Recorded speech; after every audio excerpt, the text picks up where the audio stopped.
बलात्कार पीड़िता जिसे उत्तर प्रदेश की पुलिस द्वारा पीड़िता नहीं बल्कि चरित्रहीन साबित किया गया तरह तरह से, सिर्फ एक हिस्ट्री सीटर सांसद अतुल राय को बचाने के लिए।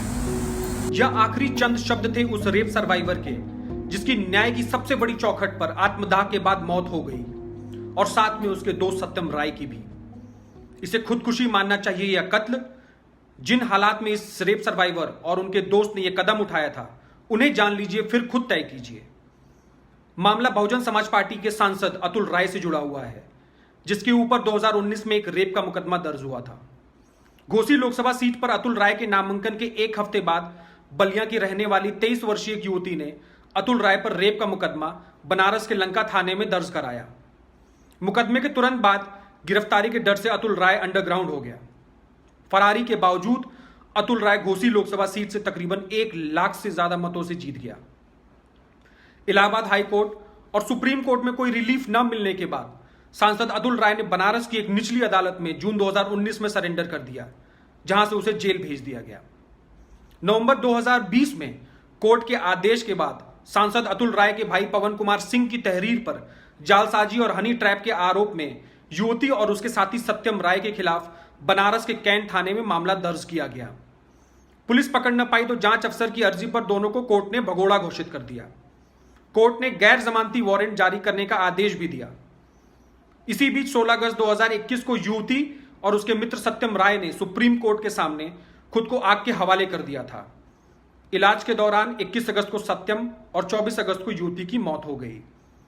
आत्मदाह करने से पहले एक वीडियो सामने आया है, जिसमें युवती अपनी आप बीती लोगों के सामने रख रही है। तकरीबन 9 मिनट के इस वीडियो में युवती और उसके मित्र सत्यम राय ने अपने ऊपर पेट्रोल छिड़ककर आग लगाने से पहले दोनों ने सीनियर पुलिस अधिकारी, जिसमें बनारस के पूर्व कप्तान अमित पाठक, रिटायर्ड आईजी अमिताभ ठाकुर समेत कई पुलिसकर्मियों के खिलाफ कुछ बेहद संगीन आरोप लगाए हैं। इस घटना के तुरंत बाद एक जांच कमेटी गठित हुई है। बनारस के पूर्व कप्तान अमित पाठक को गाजियाबाद से शंट करते हुए लखनऊ बुला लिया गया है।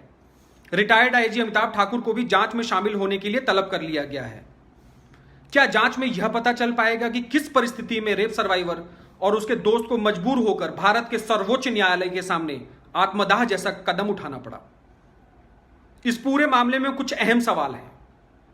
पहला सवाल, रेप सर्वाइवर का आरोप था कि अतुल राय के कहने पर उसके खिलाफ बनारस और बलिया में फर्जी मुकदमे दर्ज किए जा रहे थे। क्या वाकई ऐसा हुआ था? सवाल नंबर 2, रेप सर्वाइवर पर एफआईआर क्या अतुल राय के ऊपर दर्ज रेप के मुकदमे को कमजोर करने के लिए किए जा रहे थे? ये रेप सर्वाइवर के दादा हैं। कौन धमकी देता था? वही देते थे ना। कौन? अतुल राय। क्या कह रहे थे? कह रहे थे कैसे करवा देंगे, वैसे करवा देंगे, ये करेंगे, वो करेंगे। रेप सर्वाइवर ने भी ऐसे ही आरोप लगाए थे और कहा था कि पुलिस को भी इसकी जानकारी थी। तो सवाल उठता है कि रेप सर्वाइवर को उचित सुरक्षा क्यों नहीं मुहैया कराई गई थी? आखिर यूपी पुलिस के पास कुलदीप सेंगर केस की नजीर भी तो थी, जिसमें एक विधायक कुलदीप सेंगर पर रेप का आरोप लगाने वाली बिटिया के पिता की हत्या कर दी गई। फिर हादसे में पीड़िता की मौसी, चाची और वकील की मौत हो गई। खुद पीड़िता भी बुरी तरह जख्मी थी, जो किसी तरीके से बच गई। इस प्रकरण में रेप सर्वाइवर और केस के अहम गवाह सत्यम राय की मृत्यु हो चुकी है और अतुल राय के खिलाफ मुकदमा लड़ने का अब पूरा दारोमदार मृतका के गरीब परिवार पर है। और दूसरी तरफ रसूखदार और मालदार सांसद। क्या हम उम्मीद कर सकते हैं कि पीड़ितों को इंसाफ मिलेगा? मिलेगा भी तो इतनी देर से कि देखने के लिए उसे मांगने वाला ही नहीं बचा है।